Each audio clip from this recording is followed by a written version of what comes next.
महाकारुणी तथागत भगवान गौतम बुद्ध आणि क्रांतीचे महासूर्य भारतरत्न डॉक्टर बाबासाहेब आंबेडकर यांच्या चरणी वंदना अर्पित करतो।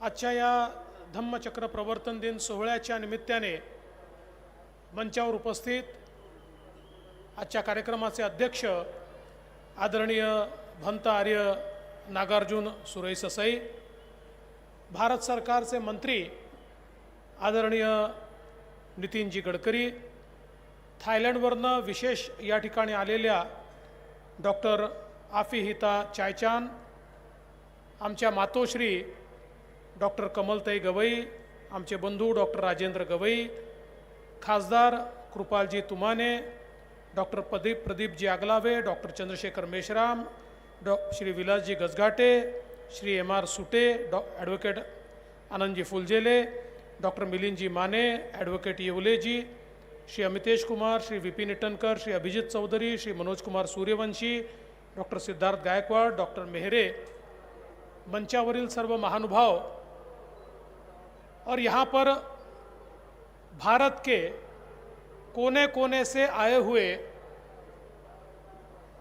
डॉक्टर बाबा साहेब आंबेडकर जी पर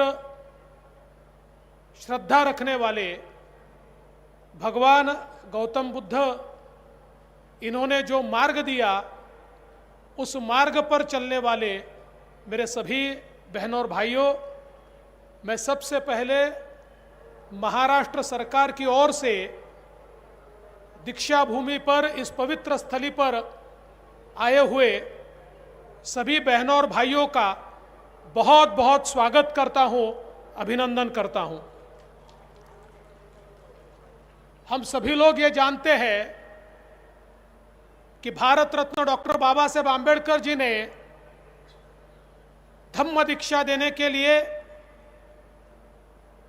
दीक्षा भूमि की इस धरती को चुना, नागपुर की इस धरती को चुना, और इसके कारण आज दुनिया के नक्शे पर नागपुर का नाम हुआ है। और मैं नहीं मानता कि ऐसा कहीं होता होगा कि 67 साल बाद भी किसी को बुलावा नहीं देना पड़ता, किसी को निमंत्रण नहीं देना पड़ता, सारे के सारे लोग धम्म चक्र प्रवर्तन दिन के निमित्त से इस पवित्र दीक्षा भूमि की ओर खींचे आते हैं। लाखों लोग अपनी श्रद्धा के साथ भगवान गौतम बुद्ध जी के विचारों के ऊपर चलने की प्रतिबद्धता को फिर दोहराने के लिए यहाँ पर आते हैं। ये दुनिया का एक अजूबा है। बहनों और भाइयों, मुझे इस बात की खुशी है कि पवित्र दीक्षा भूमि के विकास का दूसरा पर्व हमने शुरू किया है।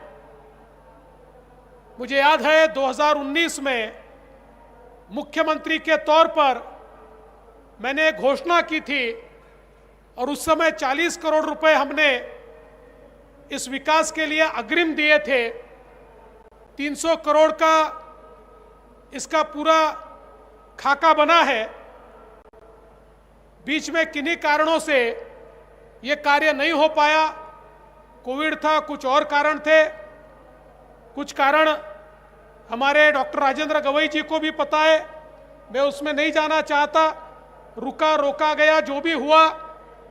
किंतु मुझे आज बहुत खुशी है कि फिर एक बार महाराष्ट्र में शिंदे जी के नेतृत्व में मुझे जिम्मेदारी मिली। फाइनेंस मिनिस्टर की जिम्मेदारी पहले मिली, नागपुर के पालक मंत्री की जिम्मेदारी मिली, और वैसे भी पवित्र दीक्षा भूमि मेरे ही मतदार संघ में, कॉन्स्टिट्यूएंसी में आती है। तो मुझे जैसे ही मौका मिला हमने इसको चालना दी और आज 200 करोड़ रुपए के कामों का भूमि पूजन हमने यहाँ पर किया है। और मैं विशेष रूप से हमारी स्मारक समिति का आभार व्यक्त करता हूँ कि आप लोगों ने अगर इसमें मदद नहीं की होती, आप लोगों ने पहल नहीं की होती, तो शायद पैसा ऐसे ही पड़ा होता और ये काम शुरू नहीं होता। मैं हमारे सूर्यवंशी जी जो हमारे एनएमआरडीए के चेयरमैन हैं अभिनंदन करना चाहता हूं कि उन्होंने भी इसमें बहुत अच्छा कार्य किया है। और ये तो फर्स्ट फेज है। फर्स्ट फेज का काम पूरा करने के बाद सेकंड फेज का काम भी हम हाथ में लेने वाले हैं, क्योंकि हम चाहते हैं पवित्र दीक्षा भूमि एक ऐसी श्रद्धा स्थली तैयार हो कि दुनिया भर के लोग नागपुर में हमारी पवित्र दीक्षा भूमि को देखने के लिए आए और यहाँ पर आकर नतमस्तक हो और भगवान गौतम बुद्ध जी से और भारत रत्न डॉक्टर बाबा साहेब आंबेडकर जी से वे प्रेरणा पाए। आज मुझे इस बात का भी बहुत हर्ष है कि जहाँ एक और पवित्र दीक्षा भूमि की सेवा करने का अवसर मुझे मिला, वहीं इंदू मिल पर भी भारत रत्न डॉक्टर बाबा साहेब आंबेडकर का स्मारक तैयार करने का मौका मुझे मिला। और उस समय भारत के प्रधानमंत्री मोदी जी से हमने इंदू मिल की जगह पूरी की पूरी स्मारक के लिए ली। उस पर स्मारक का काम शुरू है और मैं ऐसा मानता हूं कि अगर भगवान गौतम बुद्ध जी का आशीर्वाद रहा तो अगले महापरिनिर्वाण दिन 2024 का जो होगा तब तक इंदू मिल के स्मारक का काम हम पूरा करेंगे और वो भी लोगों के लिए वहां पर अपने श्रद्धा सुमन अर्पित करने की व्यवस्था वहां पर की जाएगी। मुझे इस बात की भी खुशी है कि मुख्यमंत्री के रूप में लंदन में जहां पर भारत रत्न डॉक्टर बाबा साहेब आंबेडकर रहे और रहकर उन्होंने पढ़ाई की, वो घर नीलामी में निकला था और जैसे ही हमें पता चला हमने तय किया कि महाराष्ट्र की सरकार इस घर को खरीदेगी। हमने उस घर को खरीदा और वहां पर हमने डॉक्टर बाबा साहेब आंबेडकर जी के जीवन से जुड़ी हुई कई नायाब इस प्रकार के आर्टिफैक्ट्स रखे हैं और उसको एक म्यूजियम में परिवर्तित किया है। अब लंदन में कोई भी जाता है तो वहां पर भारत रत्न डॉक्टर बाबा साहेब आंबेडकर जी के घर पर जाकर वहां पर दर्शन लेता है। तो एक प्रकार से वहां पर भी एक भारत रत्न डॉक्टर बाबा साहेब आंबेडकर जी का स्मारक तैयार किया।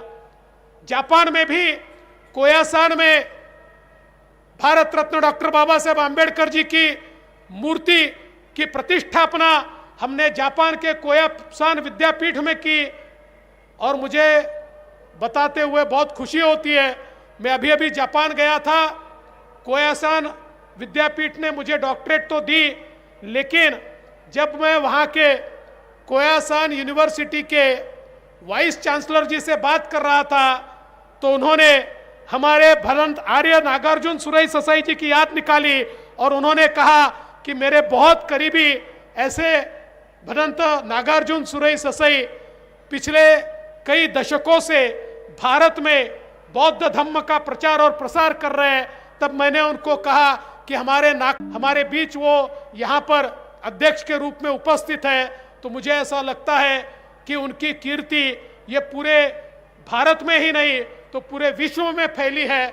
और मुझे लगता है इसका एक कारण ये है कि भारत रत्न डॉक्टर बाबा साहेब आंबेडकर जी ने हमें जो धम्म दिया, एक ऐसा धम्म जिसने पूरी दुनिया को बिना युद्ध के जीता, जिसने पूरी दुनिया को विचारों से जीता। और आज हम कहीं पर भी जाते हैं, साउथ ईस्ट एशिया में जापान चले जाए, कोरिया चले जाए, जितने भी विकसित देशों में हम जाते हैं, ये सारे के सारे विकसित देशों में हमको वहां पर भगवान गौतम बुद्ध का धम्म दिखाई देता है और वो अपने विकास में भगवान गौतम बुद्ध के धम्म का जो वहां पर एक बहुत बड़ा योगदान रहा है उसके बारे में सारे लोग बात करते हैं। आज के इस मौके पर इस बात का भी उल्लेख करना लाजमी होगा कि हमारे भारत रत्न डॉक्टर बाबा साहेब आंबेडकर जी ने हमें संविधान दिया, एक ऐसा संविधान जिस संविधान ने इस देश में समता लाई, इस देश में बंधुता लाई।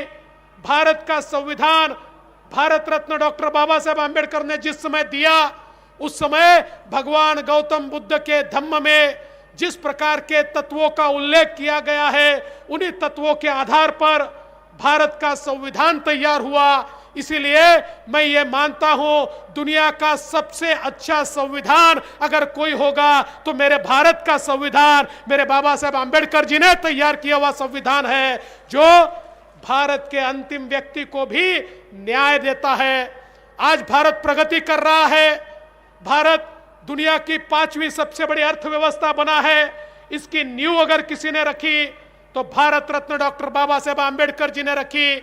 इसीलिए हमारे प्रधानमंत्री जी भी कहते हैं, मेरे लिए गीता, बाइबल, कुरान से भी ज्यादा महत्वपूर्ण अगर कोई ग्रंथ है तो भारत का संविधान है, कि जिसके कारण भारत के जन जन का विकास होने वाला है, भारत के जन जन के जीवन में एक परिवर्तन आने वाला है।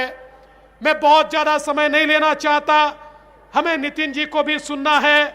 मुझे याद है दीक्षा भूमि के विकास की शुरुआत जब हुई, उस समय नितिन जी नागपुर के पालक मंत्री थे, महाराष्ट्र में पीडब्ल्यूडी मिनिस्टर थे, मैं महापौर था। उस समय इसकी शुरुआत हम लोगों ने की थी और मुझे याद है उस समय हमारे आदरणीय पिता तुल्य रासू गवई जी भी थे, हमारे फुलझेले जी भी थे, जिन्होंने बहुत मेहनत करके ये दीक्षा भूमि का पवित्र स्थान खड़ा किया है। और मैं महाराष्ट्र सरकार की ओर से स्मारक समिति को आश्वस्त करना चाहता हूं कि आप इसको जो एक वर्ल्ड क्लास स्मारक के रूप में परिवर्तित करना चाहते हैं, उसमें महाराष्ट्र सरकार आपके साथ होगा और जो भी करने की आवश्यकता होगी उसको निश्चित रूप से हम पूरा करेंगे।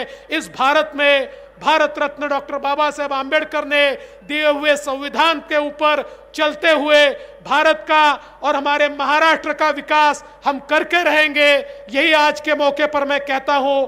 फिर एक बार आप सभी को धम्म चक्र प्रवर्तन दिन की बहुत बहुत शुभकामनाएं देता हूं और अपने शब्दों को विराम देता हूं। जय हिंद, जय भीम, जय भारत।